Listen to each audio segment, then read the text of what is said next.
नमस्कार। आप देख रहे हैं एचआर न्यूज। मैं मोहनलाल और आज हमारे साथ पैनल पर हैं, आपको बताएं, अजय कुमार जी हैं और नवीन अदलखा जी हैं और साथ में है विकास जी।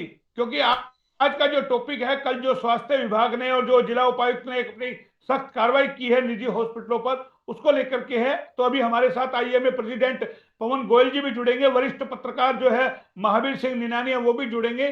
तो तमाम लोग आप हमारे साथ पैनल पे हैं। आज हम चर्चा करेंगे कि किस तरीके से कोविड इलाज के नाम पर लोगों से लूट मचाई गई और उसको लेकर के कल जो है जिला उपायुक्त ने सख्ती करते हुए, कार्रवाई करते हुए दो हॉस्पिटलों को, आपको बताएं, डीप यानी कि उनको जो है पैनल से बाहर निकाल दिया है। उनको जो ये दो हॉस्पिटल थे, एक धारूहेड़ा का था और एक रेवाड़ी का था, कैप्टन नंदलाल हॉस्पिटल, दो हॉस्पिटलों को। तो इन पर जो कार्रवाई की है कि अब ये कोविड का इलाज नहीं कर पाएंगे, उसी को लेकर के हम लोग चर्चा करेंगे।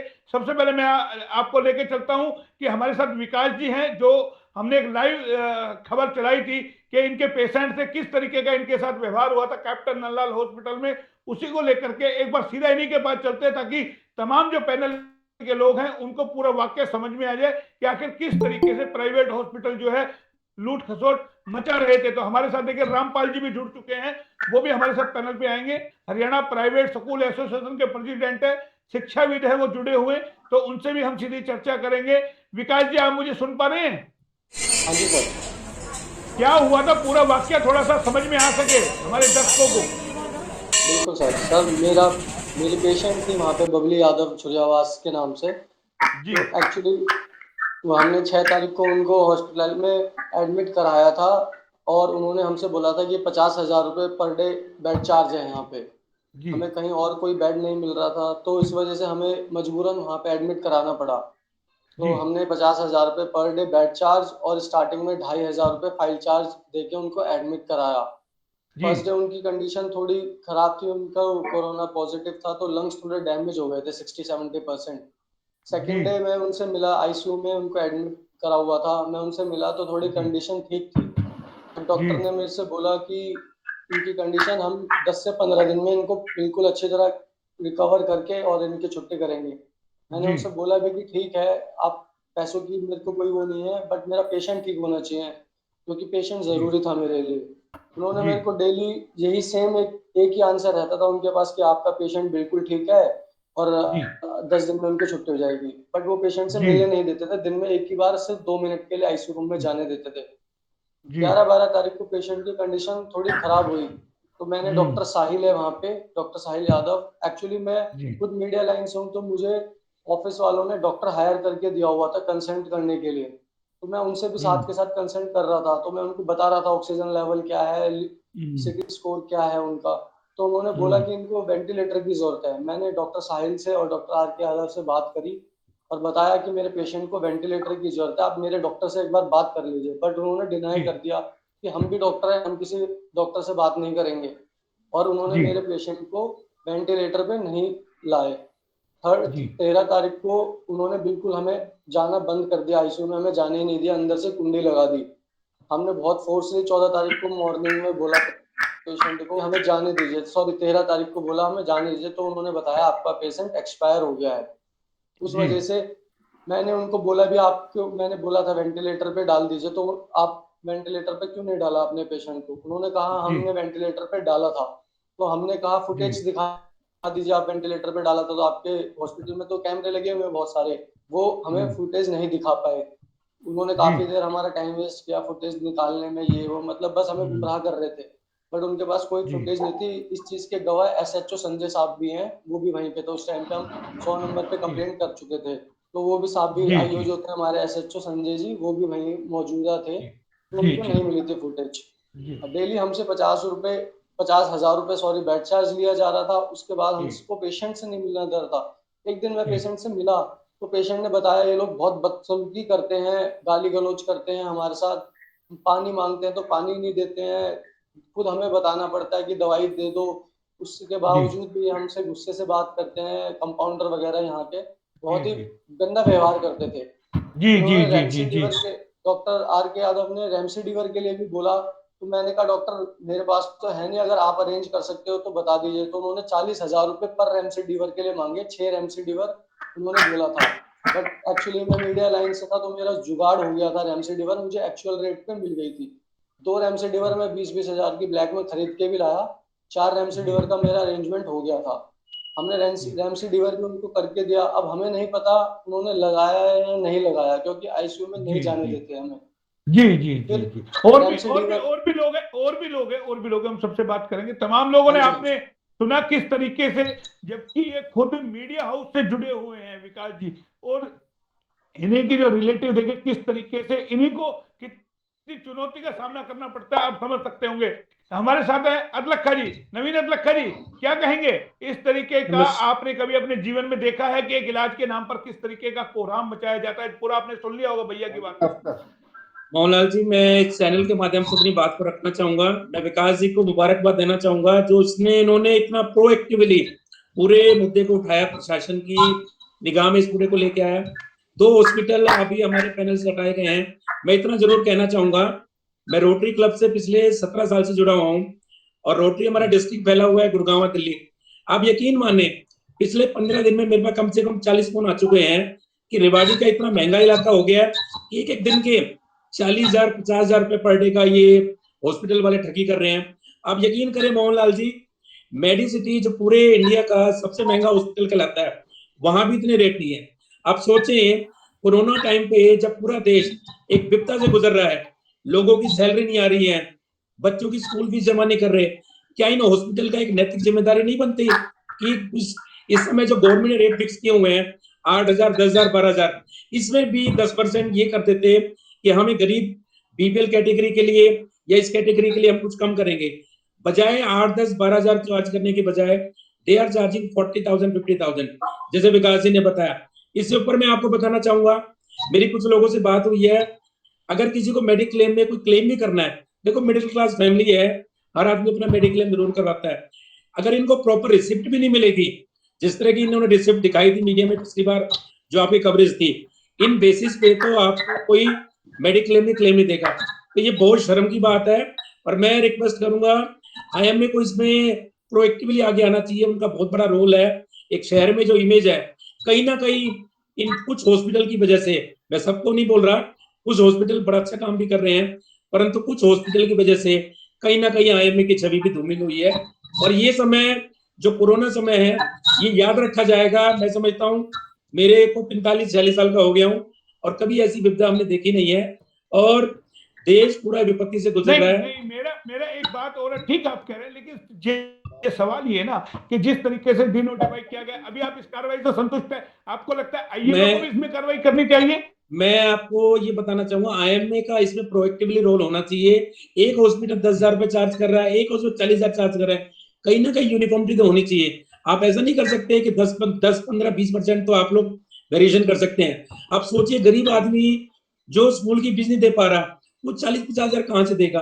मतलब अपना घर वो वही गिरवी रख वही रहा है। वही वही अब वही वही एक सवाल आपको है, ये वही वही एक सवाल है नवीन जी, वही एक सवाल है। देखिए आईएमए प्रेसिडेंट भी हमारे साथ जुड़ चुके हैं, सीधा एक बार अभी जुड़ रहे हैं, आ गए पैनल पे, आ गए हैं, उनसे भी हम बात मैं करेंगे। अजय कुमार जी, अजय कुमार जी के पास चलता हूँ। अजय कुमार जी, मुझे सुन पा रहे हैं?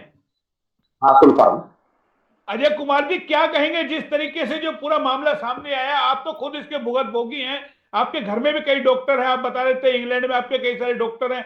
क्या रेवाड़ी में जो ये वाकया सामने आया, लगता क्या जो इनको डीनोटिफाई कर दिया गया, पैनल से तो हटा दिया गया, क्या लगता है कार्रवाई अभी जायज है? या इनके जो पेशेंट है, जिस तरीके से विकास जी इनसे जो पैसा वसूल किया गया, जो पेशेंटों के, वो पैसा वापस मिलना चाहिए इन लोगों को? देखो, प्रशासन ने तो अपनी कार्रवाई कर दी है, जी अब आईएमए को भी अपनी कार्रवाई करनी चाहिए।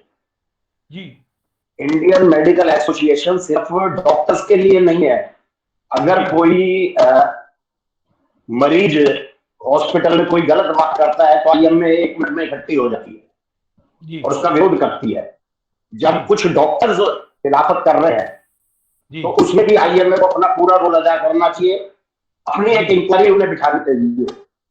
जी और सिर्फ इन 2 हॉस्पिटल की नहीं, बहुत से जी हॉस्पिटल्स की सुनने में आ रही है कि वो जी ले रहे हैं, लेकिन लोग सामने नहीं आ रहे। जी और जब तक वो सामने नहीं आएंगे तब तक हम लोग ये नहीं कह सकते कौन सा हॉस्पिटल चार्ज कर रहा है या नहीं कर जी रहा जी है। जी मैं जी तो दूंगा कि उन्होंने इस जी चीज को आगे आए नहीं तो हर आदमी में इतनी हिम्मत नहीं होती, पैसे देकर के चुपचाप चला जाता है और वो चाहता है कि भाई उसका ठीक हो गया या वो मर गया, वो कहता है बात खत्म हो गई, इस बात को वो रूल नहीं देता, वो बात को खत्म कर देता है। आईएमए को चाहिए पूरी तहकीकात तक जाए कि क्या कारण रहे, और किसी हॉस्पिटल में तो नहीं हो रहा, ऐसा कोई नोडल ऑफिसर बिठाना चाहिए और हॉस्पिटल में सरकार को बिठाना चाहिए, आईएमए को बिठाना चाहिए, सिविल हॉस्पिटल के सर्विस को बिठाना चाहिए। देखिए अजय कुमार जी हमारे साथ आईएमए प्रेसिडेंट पवन गोयल जी सीधा जुड़ गए हैं। हमने जैसा बताया था कि लगातार लोग हमसे जुड़ते रहेंगे और आज इस पर खुल के डिबेट होगी। जो ये हालात और स्थिति हुई है जवाब मांगेंगे आईएमए प्रेसिडेंट से, इनका भी फर्ज बनता है जो आपने सवाल खड़ा किया कि अब आईएमए को अपनी कार्रवाई करनी चाहिए। पवन गोयल जी सुन पा रहे हैं मुझे? हाँ मोहनलाल जी बताइए। नमस्कार भाई, जो 2 हॉस्पिटलों में कार्रवाई हुई उसको लेकर के तमाम लोग पैनल पे बैठे हुए हैं। परिचय आपका मैं करा दूं, आप शायद सबसे परिचित भी होंगे। एक तो हमारे साथ हैं नवीन दरलखा जी हैं और अजय कुमार जी हैं और हमारे साथ रामपाल जी हैं। आप आईएमए प्रेसिडेंट और स्वयं वो पीड़ित भी है जिन्होंने एचआर न्यूज के कैमरे में खुल के बताया था तमाम चीजों को, किस तरीके से इलाज के नाम पर 50-50 हजार रुपए वसूले जा रहे हैं, यानी कि सिर्फ प्लेन कागज पे रसीदें दी जा रही है। और प्रशासन ने 2 हॉस्पिटलों में कार्रवाई की है, डिनोटिफाई उनको किया है। स्वास्थ्य विभाग ने जो उनको नोटिस दिया था उसका जवाब दिया है दोनों हॉस्पिटलों ने। स्वास्थ्य विभाग संतुष्ट नहीं है उससे, जिला उपायुक्त ने कल अपनी सख्त कार्रवाई की है और उन दोनों हॉस्पिटलों को डिनोटिफाई किया। क्या लगता है आपको भी, आईएमए को भी करनी चाहिए ऐसे हॉस्पिटलों में कार्रवाई? देखिए, जहां तक आईएमए का सवाल है, आईएमए के लेवल पर हमने बार बार सभी अपने ये इंफॉर्मेशन दी थी कि हमें आपदा को अवसर में नहीं बदलना, हमारे को जो है मरीजों की सेवा करने की जिम्मेवारी मिली है। प्रभु ने हमारे को जो शक्ति दी है वो मरीजों की सेवा के लिए दी है, तो हमारे को अपना जो सेवा भाव है उसको बना के रखना चाहिए। हमें अपनी हिपोक्रेटिक ओथ को बिल्कुल सही से जस्टिफाई करना चाहिए। और आईएमए के लेवल पर हमने हर बार अपने मेंबर को इस चीज के लिए चेताया। प्रशासन की तरफ से जो भी रेट लिस्ट आई या प्रशासन की तरफ से जो भी हमें नोटिफिकेशन मिली, हमने अपने सभी मेंबर्स को उसके बारे में बताया। और मैं बहुत गर्व से कहना चाहूंगा कि रेवाड़ी में आज के दिन लगभग ज्यादातर हमारे जो हॉस्पिटल है बहुत अच्छा काम कर रहे हैं और मरीजों की जो सेवा है इस कोविड काल में वो हमारे ज्यादातर डॉक्टर्स बहुत ही जी जान से अपना दिन रात एक करके ये दो कार्रवाई बता रही है कितना अच्छा काम हुआ है। मोहनलाल जी मैं आपको एक चीज बता दूं कि अगर आप ब्लैक शिप्स ढूंढने चलेंगे तो आपको हर प्रोफेशन में ब्लैक शिप्स मिलेंगे, परंतु अगर आईएमए के लेवल पर जहां तक बात है तो आईएमए ने अपना जो फर्ज है बहुत अच्छे से निभाया है। हमने अपने सभी मेंबर्स को अच्छे से इन्फॉर्म किया है और साथ साथ हमने उनको ये भी बता दिया था कि अगर कोई भी मेंबर कोई गलत काम करता है तो आईएमए डेफिनेटली उसके साथ नहीं जाएगी। आईएमए हमेशा हर मेंबर के अच्छे काम के साथ है। और मैं आपको बता दूं कि आज भी हमारे एक हॉस्पिटल के वरिष्ठ चिकित्सक कोविड के शिकार हो गए हैं, क्योंकि वो लगातार पिछले लगभग 2 महीने से कोविड के मरीजों की सेवा में बहुत जी जान से लगे हुए थे। और आज उन्होंने गुड़गांव के एक निजी अस्पताल में उन्होंने अपने प्राण त्याग दिए हैं मरीजों की सेवा में ही। तो मैं आपको ये बताना चाहूंगा कि डॉक्टर रात जाग के दिन रात मेहनत करके मरीजों को बचाने की कोशिश कर रहे हैं, परंतु अगर कोई भी व्यक्ति हमारी चिकित्सा प्रोफेशन का कोई भी व्यक्ति अगर कोई भी गलत काम करता है तो आईएमए डेफिनेटली उसके साथ नहीं है। आईएमए उसको मैं आपकी इस बात की सराहना करूंगा। बिल्कुल डॉक्टर साहब, आपकी मेरी लगातार बात हो रही है, आपको ध्यान होगा हमने मुद्दा उठाया था ऑक्सीजन की किल्लत का, जैसे आपने लेटर लिखा हमने आपको पैनल पे बैठा करके वो बात की थी और आपने उस वक्त भी कहा था कि कोई भी आईएमए के नियमों के विरुद्ध जाएगा आईएमए उसके साथ नहीं होगी। लेकिन सवाल ये उठता है ना कि आखिर क्यों इस तरीके के लोग आपके पैनल में हैं, आपकी कमेटी में है। 22 इस बार हॉस्पिटल चिन्हित किए गए, अभी भी और बहुत सारे हॉस्पिटल रडार पर हैं। एक बार रामपाल जी हमारे साथ है। रामपाल जी सुन पा रहे हैं मुझे? रामपाल जी नमस्कार। क्या कहेंगे? हमने पैनल में जो आवाज उठाई थी, हुकमचंद जी उस दिन हमारे साथ थे और हुकमचंद जी ने बकायदा फोन करके कहा कि प्रशासन कार्रवाई करेगा और कल वो कार्रवाई हुई है। अभी आप उस कार्रवाई से संतुष्ट हैं? अभी आईएमए को भी करनी चाहिए कार्रवाई? सभी साथियों को नमस्ते जी। मोहनलाल जी, देखिए डॉक्टरों को भगवान का रूप का दर्जा दिया गया है, यानी भगवान के बराबर का दर्जा जिनको मिल जाए बहुत बड़ी बात होती है, लेकिन ये एक चुनौती है देश के अंदर। विश्व महामारी में हम सब प्रभावित हो रहे हैं और सब कहीं ना कहीं अपने परिवारों में अपने मिलने वालों को खो रहे हैं। एक के बाद एक ऐसा हमें नित्य प्रति मिल रहा है। और जहाँ तक डॉक्टर साहब गोयल की बात है, वो अपने स्तर पर, व्यक्तिगत स्तर पर भी काफी एफर्ट्स करते हैं।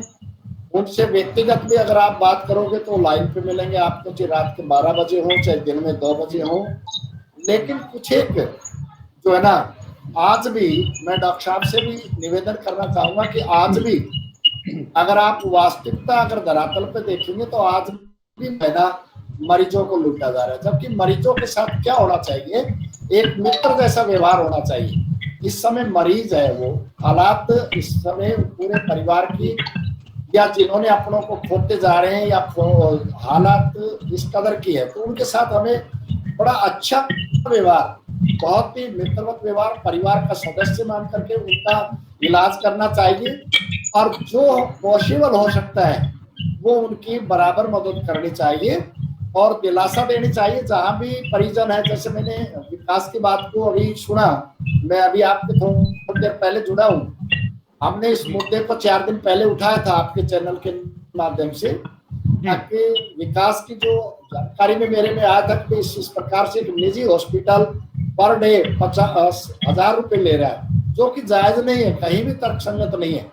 अगर उसको कहीं भी आप देखेंगे तो न्याय की दृष्टि से ठीक नहीं है, क्योंकि जो पेशेंट है वो कहीं ना कहीं हॉस्पिटलाइज तो होगा, वो कहीं ना कहीं होगा, लेकिन इस समय अगर उसके साथ कहीं ना कहीं अगर मनमर्जी रेट वसूल किए जाते हैं तो वो सरासर अन्याय है उसके साथ। इसलिए मेरा निवेदन है कि प्रशासन की भी छवि बढ़ती है, सरकार की भी बढ़ती है और हॉस्पिटल की भी एक पूरे समाज में संदेश जाता है अब भाई हॉस्पिटल इस आपदा में, इस चुनौती में हमारे साथ खड़ा है। ठीक है, एक बार अजय कुमार जी अंगली उठा रहे हैं। अजय कुमार जी क्या कहना चाह रहे हैं आप? ये क्या अब जो पेशेंट है या अभी जो इलाज करा रहे हैं कहाँ जाएंगे वो, क्या उनका पैसा मिलना चाहिए वापस? आईएमए प्रेसिडेंट है, सीधा सवाल आप कर सकते हैं उनसे। पवन जी साहब ने ये कहा कि अभी डॉक्टर साहब ने ये कहा कि आईएमए उसके साथ नहीं है। मैं ये पूछना चाह रहा हूँ कि आईएमए उसके खिलाफ क्या कार्रवाई करेगा? क्या वो उसको अपनी एसोसिएशन में रखेगा या उसको अपनी एसोसिएशन से निकालेगा? डॉक्टर साहब मैं आपको एक चीज बता दूं, अजय जी मैं आपको एक चीज बता दूं। डॉक्टर साहब जवाब दे रहे हैं।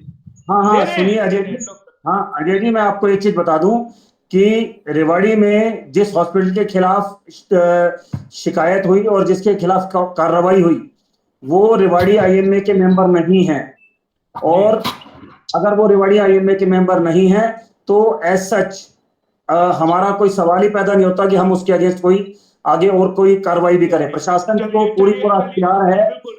को पूरा अख्तियार है कि अगर कोई भी अगर गलत काम करता है तो डेफिनेटली उसके अगेंस्ट कार्रवाई करे, और आईएमए किसी भी गलत काम के साथ बिल्कुल भी नहीं है। ऐसा नहीं है कि अगर कोई भी व्यक्ति अगर कोई गलत काम कर रहा है तो आईएमए उसके साथ या उसको समर्थन करने के लिए आगे आ जाए। बहुत बड़ी बात कह दी आपने। अब हम आते हैं, हमारी खबर का एक और असर हो गया। देखिए इसी को कहते हैं एचआर न्यूज। अभी हमने 3 दिन पहले मुद्दा उठाया था, डॉक्टर साहब ने फिर आज वो मोहर लगा दी हमारी खबर के ऊपर कि जो हॉस्पिटल 22 जो हॉस्पिटल इलाज कर रहे हैं, हम लगातार सवाल उठा रहे थे कि ऐसे हॉस्पिटल इलाज कर रहे हैं जिनका कोविड से कोई लेना देना नहीं है, दूर तक ना उनके पास फैसिलिटीज है। वही चीज बता दी कि आईएमए के यानी कि वो मेंबर भी नहीं है। लेकिन सवाल ये उठता है जब सरकार ने और प्रशासन ने उनको इजाजत दी, क्या आईएमए से कोई लिस्ट मांगी कि ये कैपेबल है या नहीं है हॉस्पिटल इलाज करने के लिए? क्या ये आईएमए के मेंबर है या नहीं है, या ये रजिस्टर्ड डॉक्टर है या नहीं है? क्यों डॉक्टर साहब, इसी सवाल का जवाब चाहता हूं आपसे। मोहनलाल जी, क्या आपने लिस्ट मांगी थी? हाँ मोहनलाल जी, मैं आपको बता दूं कि आईएमए और एनसीआई ये दोनों अलग अलग चीजें हैं। आईएमए डॉक्टर्स की सिर्फ एक एसोसिएशन है, प्रोफेशनल बॉडी है। आईएमए के पास कोई वैधानिक अधिकार नहीं है, आईएमए के पास कोई लीगल राइट्स नहीं है कि हम किसी भी मेंबर के अगेंस्ट कोई लीगल कार्रवाई कर सके।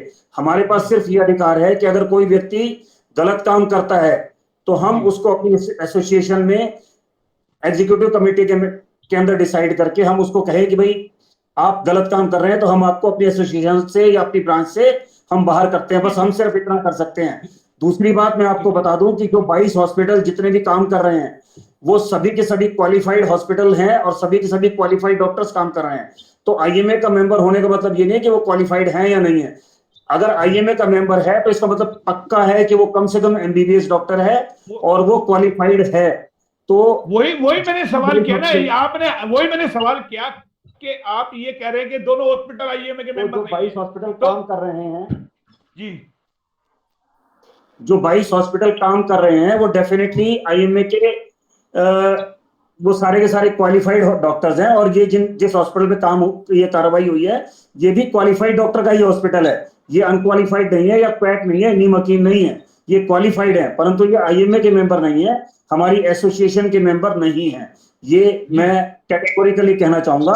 और जहां तक इनको एम्पैनल करने की बात है इन 22 हॉस्पिटल को, तो इन 22 हॉस्पिटल्स को एम्पैनल करने के लिए सिविल हॉस्पिटल ने रिक्वेस्ट मांगी थी और सिविल हॉस्पिटल ने इंस्पेक्शन करके और सारी फैसिलिटीज की जानकारी करके इन हॉस्पिटल्स को एम्पैनल किया था कोविड के ट्रीटमेंट के लिए। तो ऐसा नहीं है कि इन हॉस्पिटल्स में क्वालिफाइड डॉक्टर्स नहीं है या इन हॉस्पिटल में फैसिलिटी नहीं है।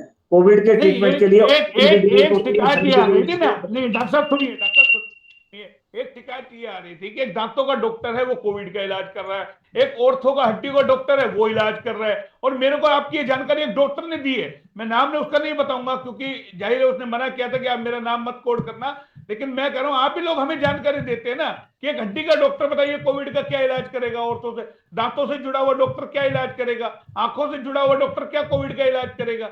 ये नहीं है ना कि आप इंश्योरेंस लेने के लिए अपने हॉस्पिटल में 2 डॉक्टर हायर कर लो जो आप कोविड का इलाज कर रहे हैं, तो कहीं चूक हुई है शासन प्रशासन से उसमें। अजय जी कुछ पूछो। मोहनलाल जी मैं बोलना चाहूंगा। जी मोहनलाल जी बोलिए। जी बोलिए। मोहनलाल जी डॉक्टर साहब को मैं बड़ा सम्मान करता हूँ और आईएमए के काफी डॉक्टर अच्छा भी काम कर रहे हैं, परंतु डॉक्टर साहब इतना आपको मानना पड़ेगा कुछ डॉक्टर ने आपदा में अफसर ढूंढा है, कुछ हॉस्पिटल रेवाड़ी में बंद की कगार पे थे, मतलब मैं नाम नहीं बताना चाहूंगा, इस कोविड टाइम पे उन्होंने इसको अफसर में कन्वर्ट किया है। आप ये सोचिए आईएमए इतनी बड़ी बॉडी है, मैं आपके चैनल के माध्यम से आईएमए प्रेसिडेंट पवन गोयल जी को रिक्वेस्ट करूंगा कि जैसे miles to educate, rotary club Rewari में, श्री श्याम बाबू मंडल, इतनी संस्थाएं दिन रात काम कर रही हैं, 300 वॉलंटियर काम कर रहे हैं, क्या जो 22 हॉस्पिटल आपके पैनल पे हैं जिनके गवर्नमेंट की लिस्ट में कोरोना के लिए, क्या बाकी हॉस्पिटल में ऑक्सीजन सिलेंडर या ऑक्सीजन कंसंट्रेटर, इंफ्रारेड थर्मामीटर, जो पीपी किट है, बाकी जितनी भी आइटम है, क्या उसका हम एक ऐसा बैंक नहीं बना सकते ताकि इस कोरोना टाइम में 1-2 महीने की बात है उसको हम पेशेंट को इश्यू कर दें, ताकि एक मतलब उन्हें फीलिंग आए कि वाकई रेवाड़ी आईएमए एक बहुत अच्छा काम कर रही है। मेरा एक सजेशन है कि बाकी जो मैं समझता हूँ रेवाड़ी में 70-80 हॉस्पिटल होंगे, इन 25 हॉस्पिटल को छोड़ के बाकी हॉस्पिटल में बाकी इक्विपमेंट होंगे, एक इस तरह का ब्लड बैंक बनाया जाए जहां से आप इन चीजों को इश्यू भी कोई भी करवा लें और वापस करें। मतलब मेरा सुझाव है, इससे कोरोना टाइम पे एक अच्छी छवि आपकी बात समाज में जाएगी। आप इसमें विचार करें। लक्का जी एक और चीज आ रही है ना, जिस तरीके से भी डॉक्टर साहब ने कहा कि जी आपने 2 ब्लैक चिप्स देख लिए, 2 डॉक्टरों का रिश्ता उस तरह के नहीं, हमने अच्छी खबर भी दिखाई है। विराट में जब ऑक्सीजन की कमी हो सबसे पहले मीडिया ने उसकी चीज को खबर को उठाया है और उस पर कार्रवाई हुई है, बाकायदा ऑक्सीजन मिली है, आपके सिविल सर्जन का ट्रांसफर हुआ है यहाँ से। ऐसा आप कैसे कह सकते हैं कि मीडिया अच्छा काम नहीं कर रहा है, मीडिया दिखा नहीं रहा। हम तो डॉक्टर की कोई बुराई थोड़ा ना कर रही है, हमारी कोई जात की दुश्मनी। जो जनता ने हमारे साथ खुद वो पेशेंट है, विकास जी को पैनल पे लेके आइए एक बार। विकास जी सुन पा रहे हैं मुझे? हाँ जी बिल्कुल सुन पा रहा हूं। एक बार डॉक्टर साहब हमारे साथ, आप पूरा वाक्य एक बार दोबारा से बताएं, थोड़ा सा जो आपके साथ जो घटनाक्रम हुआ, क्या मीडिया नहीं जाता तो कार्रवाई होती आपकी? बिल्कुल नहीं होती सर। Doctor R K. यादव वहां पे डायरेक्टर हैं, उन्होंने तो साफ बोला कि 2.5 लाख रुपए और दो तब मैं डेड बॉडी दूंगा, अगर पैसे नहीं दोगे तो मैं डेड बॉडी को बाहर फेंक दूंगा। ये वर्डिंग थी उनकी। मतलब मैं खुद हैरान हो गया सर, मैं खुद पढ़ा लिखा हूँ, मीडिया लाइन से हूँ, एडिटर हूँ, उनकी वर्डिंग सुन के मैं हैरान हो गया। वो तू तड़ाक करके बात करते हैं वहां पे। Doctor R K. यादव नाम है उनका, डायरेक्टर है वो। उनके छोटे भाई साहिल यादव भी वहां पे, वो ऑर्थो डॉक्टर है और वो कोविड का ट्रीटमेंट कर रहे हैं। मैं खुद लिख के दे सकता हूँ सर ये। और तीसरी बात, पेशेंट को तू तड़ाक से गाली गलौज से वहां के कंपाउंडर बात करते हैं। अगर पेशेंट पानी मांग रहा है तो उसको बोलते हैं तू चुप रह, पानी मैं जब दूंगा जब मेरे पास टाइम होएगा। ये मैं वीडियो सर आपको भेज सकता हूँ, पेशेंट की लाइव वीडियो बनाई थी मैंने, जो पेशेंट वहां पे एडमिट था। यही हम कह रहे हैं डॉक्टर साहब, यही हम कह रहे हैं। आप बैठ कर सर सिर्फ रेवाड़ी में तमाम जो आईएमए के लोग हैं, क्यों नहीं इस तरीके की कार्रवाई करते कि शासन प्रशासन के पास आप पहुंचे कि इस तरीके के जो हॉस्पिटल उनके खिलाफ भले आपके पैनल में ना हो, आपके संस्थान में ना हो, लेकिन आप जाकर के बात तो कर ही सकते हैं ना, आप बोल तो सकते हैं जी। डॉक्टर साहब सिर्फ पवन गोयल जी सुन पा रहे मुझे? हाँ जी मोहनलाल जी, मोहनलाल जी मैंने सुना। और अगर किसी भी व्यक्ति के साथ अगर कोई भी इस तरह की हरकत होती है तो डेफिनेटली उसका हमें भी दुख है, और उससे अगर कोई भी एक डॉक्टर अगर गलत करता है तो उससे पूरे चिकित्सा व्यवसाय पर या पूरे डॉक्टरी प्रोफेशन पे उसका दाग लगता है। तो हम बेसिकली हम एज एन एसोसिएशन हम क्या कर सकते हैं कि हम उसकी भर्त्सना कर सकते हैं, अगर हमारा मेंबर है तो उसको हम निकाल सकते हैं, परंतु अगर कोई लीगल कार्रवाई होती है और अगर कोई लीगल कार्रवाई होती है तो हम उसके प्रोटेक्शन में नहीं आएंगे, ये पक्का है। परंतु हमारे पास कोई लीगल राइट नहीं है कि हम किसी भी, ठीक है, वो तो आपने बता दिया ना कि आपके साथ वो नहीं आई है, मेरे मेंबर नहीं है तो आप नहीं कर सकते, लेकिन एक सवाल ये हो रहा है ना कि शर्मसार करने वाली स्थिति तो आप मानते हैं ना कि पहले जब कोविड की लहर थी किसी मीडिया ने कोई हॉस्पिटल के ऊपर कोई खबर बनाई, एक भी खबर नहीं है, किसी में दाग नहीं लगा। इस बार आप लोगों को इलाज करने का सरकार ने मौका दिया तो ये स्थिति सामने निकल के आ गई, यानी कि आपदा में अवसर जैसा भी नवीन जी बता रहे ढूंढ लिया लोगों ने। मैं आपको एक चीज बता दूं कि आज अगर मान लो रेवाड़ी में 22 हॉस्पिटल पेशेंट्स को ट्रीट कर रहे हैं, तो मैं आपको ये अच्छे से बता सकता हूं कि आज 22 हॉस्पिटल्स ने हजारों मरीजों की जान बचाई है। अगर मान लो ये 22 हॉस्पिटल नहीं होते तो रेवाड़ी का मोर्टेलिटी का फिगर आप सोच सकते हैं कितना ज्यादा होता। तो ऐसा नहीं है कि हॉस्पिटल ने अच्छा काम नहीं किया, परंतु अगर किसी ने गलत किया है तो definitely we should condemn it and I condemn it personally also. मैं इसकी पुरजोर तरीके से भर्त्सना करता हूं अगर कोई भी गलत काम करता है तो, परंतु आप इसमें ये नहीं कह सकते कि सभी 22 हॉस्पिटल गलत काम कर रहे हैं। ज्यादातर हॉस्पिटल बहुत अच्छा काम कर रहे हैं, बहुत ही शानदार काम कर रहे हैं। कोई नहीं कह रहे हैं कि सारे हॉस्पिटल खराब है, दो की हम बात कर रहे हैं, बाकायदा रडार पर है। ये बात अलग है कि हमें जो जानकारी मिल रही है कई सारे हॉस्पिटल रडार पर है। विकास जी अपनी बात कही 30 सेकंड में। अगर अन्य कोई भी डॉक्टर अगर कोई गलत काम करेगा तो वो अपनी जिम्मेवारी पे करेगा। आईएमए के लेवल पे हमने उनको बार बार चेता दिया है, बार बार उनको जता दिया है कि अगर मान लो आप कोई भी गलत काम करते हैं तो प्रशासन अगर आपके खिलाफ कोई कार्रवाई करेगा तो प्लीज हमारे पास मत आइएगा, हम आपकी कोई हेल्प नहीं कर पाएंगे।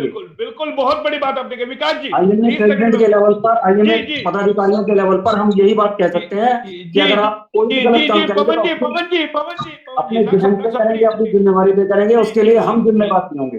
जी विकास जी। सर मैं क्लियर शॉर्टकट में हॉस्पिटल का नाम लेता हूँ, कप्तान नंदलाल यादव हॉस्पिटल रेवाड़ी। मेरा खुद पेशेंट वहां पे एडमिट था, इसलिए मुझे वहां के सारे हालात पता है। मैं 6 तारीख से और 13 तारीख को मॉर्निंग में मेरा पेशेंट एक्सपायर हुआ, जब से लेके जब तक की हर एक वारदात आपको बता सकता हूँ। डॉक्टर कैसे बात करते हैं, वहां का कैशियर है जी, मेरे ख्याल से 10-12 हजार रुपए की वो नौकरी करता है। वो पब्लिक को बोलता है कि अगर तूने 50,000 रुपए आज जमा नहीं करे तो तेरे पेशेंट को लात मार के बाहर निकाल देंगे। ये वर्डिंग होती है।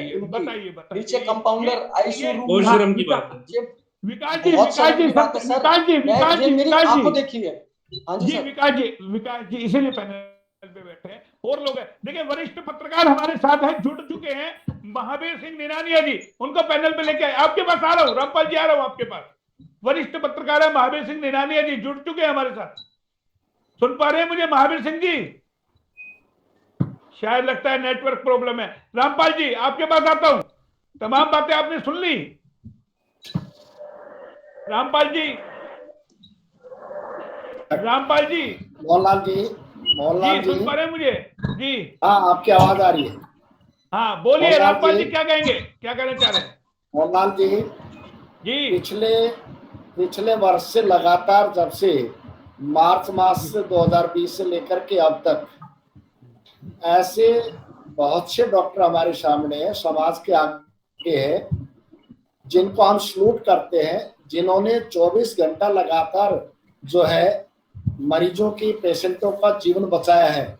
लेकिन ऐसे डॉक्टर भी हैं, ऐसे जो पूरे व्यवसाय को कलंकित करने वाले हैं, इनकी घोर जो है निंदा करनी चाहिए और ऐसे हॉस्पिटल का बहिष्कार करना चाहिए। मैं आपसे ये कहता हूँ जी, आपके चैनल के माध्यम से, इनका बहिष्कार होना चाहिए। जब एक पेशेंट के साथ इस प्रकार का दुर्व्यवहार कर रहे हैं, लात मारने वाली इस प्रकार की तानाशाही तो कहीं होती नहीं। ये तो इस प्रकार से कोई जो है ना पुलिस डिपार्टमेंट में भी नहीं करता। यानी एक मानवता के नाते हमारी कहीं ना कहीं जिम्मेदारी बनती है। एक मरीज हमारे पास आया है, उसको अगर हम ठीक से इलाज नहीं कर पाएंगे, उसको ठीक से ट्रीटमेंट नहीं दे पाएंगे, उसका ठीक से व्यवहार नहीं करेंगे, तो हम क्या इलाज करेंगे? सबसे पहले हमारी रामपाल जी एक चीज हो रहा है ना, आज शहर के अंदर जिला उपायुक्त को लेकर के वही हो रही है कि जिला उपायुक्त ने सख्त कदम उठाया है, और भले ही चाहे देरी से उठाया है लेकिन सख्त कदम उठाया जिला उपायुक्त को लेकर के। लोगों में एक बार फिर विश्वास जगा है कि हाँ जिला उपायुक्त कुछ करना चाह रहे हैं, लेकिन उनके माता जो कर्मचारी है मोहनलाल जी शायद नहीं और है। उठाने की आवश्यकता है मोहनलाल जी, इससे भी जी, ज्यादा और उठाने की आवश्यकता है। सर और मेरे कहता हिसाब हूं अब से भी तो कई कुछ हॉस्पिटल अनेक का ऐसे लाइसेंस हॉस्पिटल कैंसिल हैं, करना चाहिए।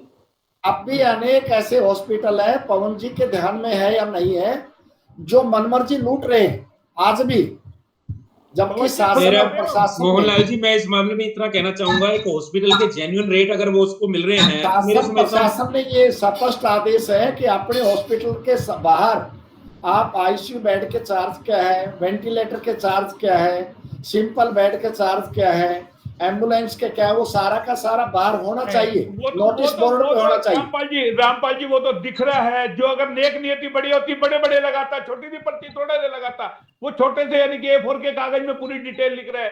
हाँ क्या कहेंगे अदलखा जी? मोहनलाल जी इतना मैं कहना चाहूंगा कि हॉस्पिटल को अपने बाहर एक अपनी सारी लिस्ट करनी चाहिए, ताकि उसमें क्लियरली मेंशन हो।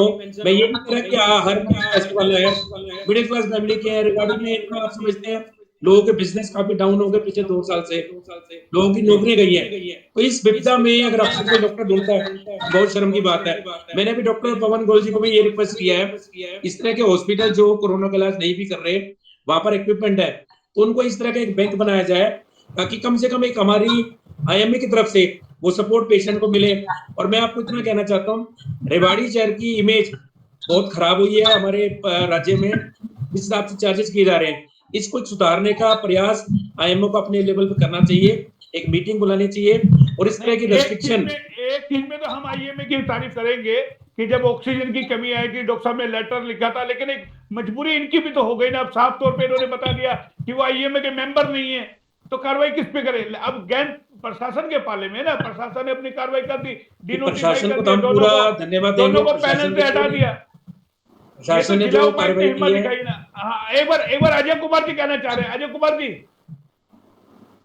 मैं ये कह रहा हूँ कि नंदलाल हॉस्पिटल तो इतने का नहीं था जी, तो क्या ये जो 22 हॉस्पिटल जो इलाज कर रहे हैं, इनमें भी कोई ऐसा हॉस्पिटल है जो IMA का मेंबर नहीं है? जी, ये 22 के 22 IMA के नंबर 1। नंबर 2, जब सिविल हॉस्पिटल से ये लिस्ट मांगी गई कि कोविड के कौन कौन से हॉस्पिटल देंगे, तो उसमें IMA को इन्वॉल्व किया गया या नहीं किया गया? जी, कई सारे सवाल है। सुना आपने डॉक्टर साहब पवन गोयल जी? क्या मैं सुन नहीं पाया? अजय जी की आवाज थोड़ी ब्लर हो रही है। अजय जी ये कह रहे हैं, जब ये पूरी लिस्ट बनाई गई तो IMA से कोई जानकारी मांगी गई या नहीं मांगी गई स्वास्थ्य विभाग की ओर से, या स्वास्थ्य विभाग ने खुद ही मंजूरी दे दी अपने आप ही? नहीं, IMA से कोई कंसल्टेशन नहीं हुई। उन्होंने कोई एप्लीकेशन मांगी और डॉक्टर्स ने डायरेक्टली अप्लाई किया, हॉस्पिटल से डायरेक्टली अप्लाई किया, और IMA ना प्रशासन ने अपने आप उनको एम्पैनल कर दिया। तो IMA इस डिसीजन प्रोसेस में इन्वॉल्व नहीं थी, परंतु परंतु मैं आपको ये जानकारी देना चाहूंगा कि कुछ 1-2 हॉस्पिटल ऐसे, 3-4 हॉस्पिटल ऐसे भी थे हमारे रेवाड़ी डिस्ट्रिक्ट में, जो कि क्वालिफाइड डॉक्टर्स के नहीं थे और कोरोना का इलाज कर रहे थे।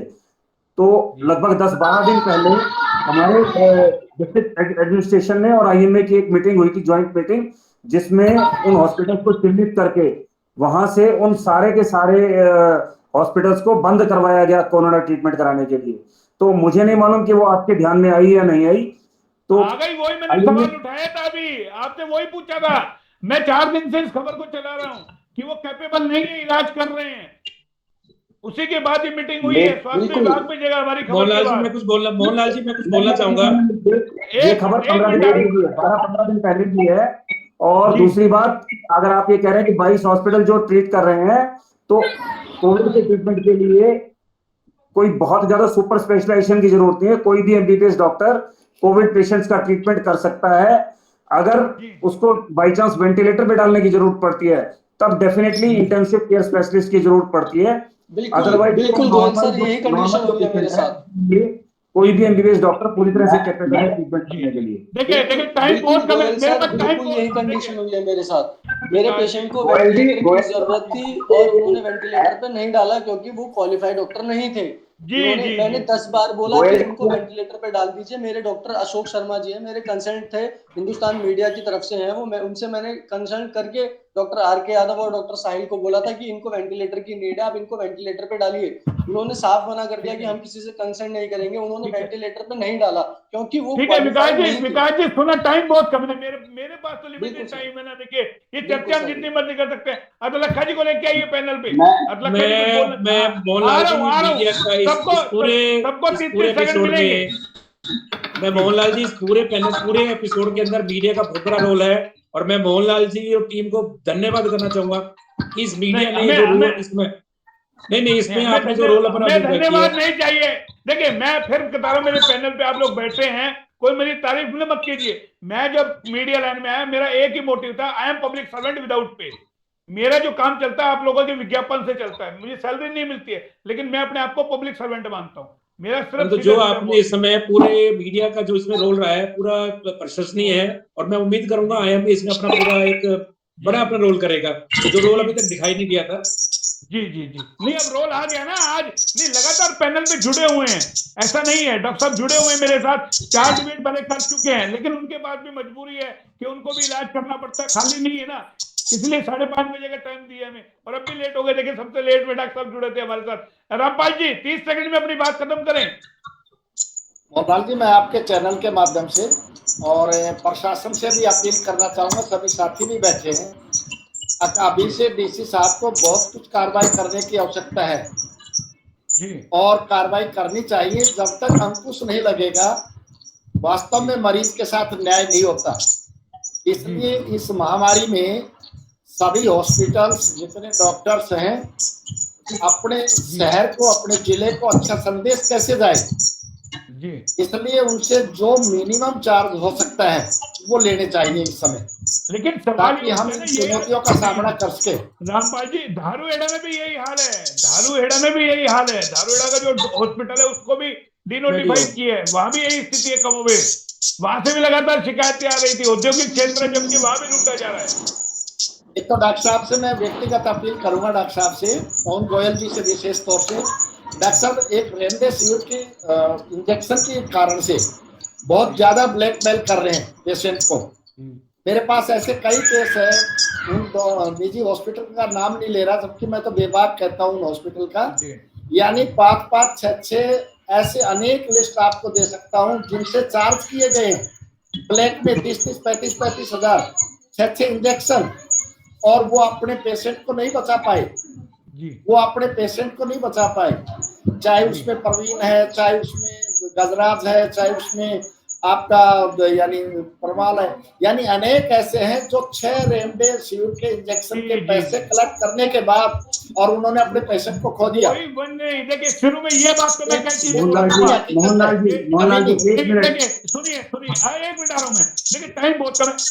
रामपाल जी, दास साहब ने पहली डिबेट में कहा था रेमडेसिविर गारंटी नहीं है इलाज की। लोग हमारा चैनल देख करके समझ नहीं पा रहे हैं, बार-बार रेमडेसिविर के पीछे भाग रहे हैं। उनके नाम से, उन रेमडेसिविर के नाम, इंजेक्शन के नाम से पेशेंट से पैसे कमाए जा रहे हैं, पैसे लिए जा रहे हैं। देखिए डॉक्टर साहब कुछ कहना चाह रहे हैं, टाइम हो चुका है, मेरा टाइम हो चुका है।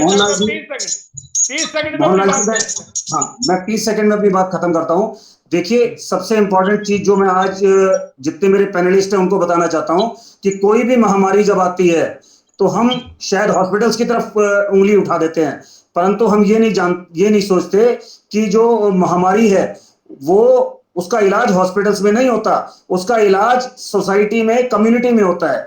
अगर कम्युनिटी अपनी आदतें बदलने को तैयार नहीं है, आज भी अगर हम देखते हैं कि लोग आज भी बिना मास्क के घूम रहे हैं, बिना फिजिकल डिस्टेंसिंग के, बिना काम के बाहर निकल रहे हैं और बिना हैंड सैनिटाइजेशन के अपना काम कर रहे हैं, तो अगर मान लो आपको महामारी पे विजय पानी है तो आप कम्युनिटी को अपनी आदतें भी बदलनी पड़ेगी, क्योंकि मेरा ये मानना है कि pandemics are not treated in the hospitals.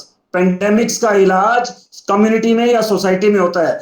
हमारे पास जब मरीज आता है, अगर मान लो वो गंभीर हालत में है, जैसे कि भाई साहब ने 3-4 मेरे साथियों का नाम लिया, क्योंकि मैं स्कूल से भी जुड़ा हुआ हूं, तो मुझे उनके जाने का बहुत दुख है पर्सनल लेवल पर भी। परंतु मैं आपको और रामपाल जी को खूब अच्छी तरह से पता है कि जब भी हमारी मीटिंग्स होती थी, जब भी हमारे जलसे होते थे या जब भी हमारी पब्लिक मीटिंग्स होती थी, तो मैं हर बार एक ही बात कहता था कि भाई साहब आप इनको बोलिए कि मास्क लगाएं। उस वक्त लोग कहते थे क्या कोरोना है। तो आज अगर मान लो वो जा रहे हैं तो उसके लिए केवल हॉस्पिटल जिम्मेवार नहीं है, उसके लिए हमारा व्यवहार भी जिम्मेवार है। तो हमारे को अपनी जिम्मेवारी, क्योंकि मैं आपको एक चीज बता दूं कि जब हम दूसरे की तरफ एक उंगली करते हैं तो 4 उंगलियां हमारी तरफ भी होती हैं। तो हमारे को उन 4 उंगलियों का भी ध्यान रखना पड़ेगा। अगर हम अपनी आदतें बदलने को तैयार नहीं है तो हॉस्पिटल नहीं बचा सकते। प्लीज डॉक्टर साहब प्लीज, बहुत कम समय है मेरे पास। देखिए बार बार मेरे को पीछे से एक्सट्रैक्शन मिल रही है कि प्लीज लखा जी। हाँ जी, मैं डॉक्टर साहब की बात से पूरी तरह सहमत हूँ। मैं ये रिक्वेस्ट करूंगा, मतलब सोसाइटी में लोग अपना सोशल डिस्टेंसिंग और ये मास्क, ये माना है डॉक्टर साहब की बात कि हमसे लापरवाही हुई है, कहीं ना कहीं सिस्टम का फेलियर भी है कि सिस्टम नहीं समझ पाया कि दूसरी लहर कितनी खतरनाक है और इसका इंतजाम शासन प्रशासन को करना चाहिए था। देरी हमसे हुई है, लेकिन अब हम किस तरीके से उससे आगे बढ़ सकते हैं ये हम लोगों को आगे तय करना है कि हम अपने घरों से बाहर ना निकले, लॉकडाउन का पूरा पालन करें, तमाम लोगों को देखें। और जो लोग इस विपदा से बीत चुके हैं उनको तो खासकर समझना चाहिए, क्योंकि जिस तरीके से हमारे साथ विकास जी हैं, आप देख रहे होंगे, रामपाल जी लगातार हमारे साथ डिबेट पे हैं, हरकियात लखा जी आज पहली बार हमारे साथ बैठे हैं, डॉक्टर साहब लगातार डिबेट कर रहे हैं, ये चीज मुद्दा उठा रहे थे कि आप लोग सोशल डिस्टेंस का पालन करें, मास्क लगा के रखें। स्वयं मैं 10 दिन से घर से बाहर नहीं निकला, 15 दिन से मजबूरी में मुझे जाना पड़ा था, विकास जी और का बार बार फोन आ रहा था, तब उठ करके मैं वहां गया था। तो ये सब जब स्थिति होती है ना तो कहीं ना कहीं डराती है। और अब जो हालात और स्थिति है, क्योंकि हमारे पास टाइम बहुत कम है, कि कहीं ना कहीं जो हॉस्पिटल कर रहे हैं उनको चाहिए अपना रवैया वो सुधारे, क्योंकि कुछ हॉस्पिटलों की वजह से तमाम हॉस्पिटलों की छवि धूमिल हो रही है। तो इसका जो डिबेट का जो असली मकसद था ये था कि कहीं ना कहीं लोग अवेयर हो, जानकार हो कि किस तरीके से लूट खसोट हो रही है। आईएमए प्रेसिडेंट हमारे साथ जुड़े, बहुत बहुत धन्यवाद। तमाम आप लोग मेरे साथ पैनल पे जुड़े, एक एक चीजों का आप लोगों ने सवाल जवाब किया। तो फिलहाल फिर आएंगे किसी नए टॉपिक के साथ, आप हमारे साथ इसी तरीके से आगे भी बनते रहे। फिलहाल इतना ही, फिर आएंगे किसी नए टॉपिक के साथ, तब तक के लिए नमस्कार।